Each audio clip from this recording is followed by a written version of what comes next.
In the winter of 1778, a stranger rode into Valley Forge wearing a medal that belonged to no real military order, carrying a title he had never actually earned, and speaking almost no English at all. Within 6 months, the starving, half-dead army camped there would become disciplined enough to stand and hold formation against British regulars for the first time in the entire war. The man responsible for that transformation was not the general everyone believed him to be. He never had been. By early 1778, the Continental Army was, by almost any honest measure, close to finished.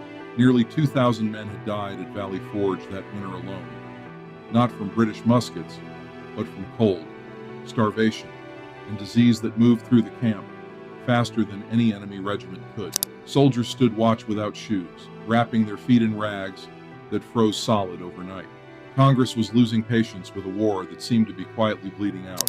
Washington commanded an army in name only, a scattered collection of exhausted farmers and tradesmen with no shared training, no unified drill, and no real system holding them together as a fighting force. Into this collapse, in late February, rode a man introduced by letters from Benjamin Franklin and Silas Deane as a former lieutenant general of the Prussian army, a decorated veteran who had served directly under Frederick the Great himself. Almost none of it was true. Friedrich Wilhelm von Steuben had, in reality, been a captain, dismissed from Prussian service years earlier, under circumstances vague enough to suggest a scandal that his patrons quietly buried, rather than let become public. He had spent the years since drifting from court to court across Europe, unemployed, in debt, offering his services to anyone willing to pay for a title he no longer legitimately held. Franklin knew the claims were inflated well beyond the truth, and sent him to America anyway, because the desperate Continental Congress needed a legend far more than it needed an accurate resume. Washington had every reason to be suspicious of another foreign officer arriving with grand promises. He had already been burned more than once by men who claimed expertise they didn't actually have, and demanded rank and glory in exchange for very little. But there was nothing left to lose in the winter of 1778, and so Washington let Steuben in anyway, with quiet, guarded skepticism. What happened over the following weeks is the part nobody, least of all Steuben himself, could have fully predicted. He did not simply claim to be a skilled soldier and hope no one checked. He began acting as though the claim were entirely true, immediately and without hesitation. He selected a single model company of 100 men and drilled them himself, personally, in the mud and half-frozen ground, day after day. He spoke German and French fluently, but almost no English, so he cursed at the soldiers in both languages at once, while an aide trailed behind him, translating the profanity into English, so the men understood exactly how furious their new commander had become. They laughed at him, and then, slowly, they started listening to him.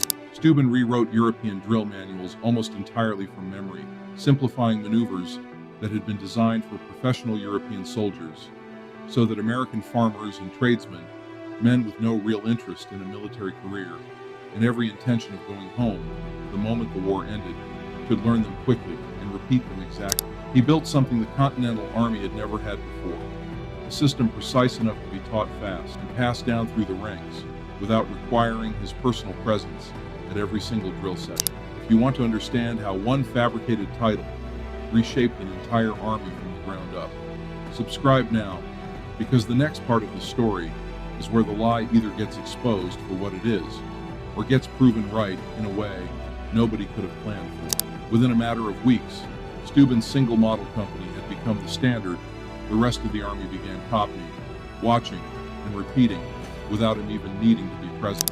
By June, when the Continental Army finally marched out of Valley Forge, it bore almost no resemblance to the collapsing, half-starved force that had staggered in that winter. At the Battle of Monmouth that same month, American soldiers held formation under sustained artillery fire for the first time in the entire war, reorganized their lines mid-battle under direct pressure, and executed coordinated maneuvers that would have been completely unthinkable only months earlier. The soldiers executing those maneuvers had no idea that the rank their commander claimed to hold had been invented from nothing. Washington, who by this point had almost certainly learned the fuller truth about Steuben's past, chose deliberately not to investigate any further. The Army needed the man far more than it needed the truth about him, and Washington understood that trait completely. Steuben went on to write the regulations for the order and discipline of the troops of the United States, a manual that trained the American military for decades after the Revolution ended, long after the war that made him necessary had been won. Historians studying the Continental Army's turnaround have compared Steuben's approach to later military reformers who understood something counterintuitive, that a system simple enough to be taught quickly and repeated exactly matters more in practice than any single commander's individual brilliance. A lesson armies across history have relearned again and again, usually the hard way. Steuben died in New York in 1794, still quietly defending the very credentials that had been fabricated on his behalf decades earlier.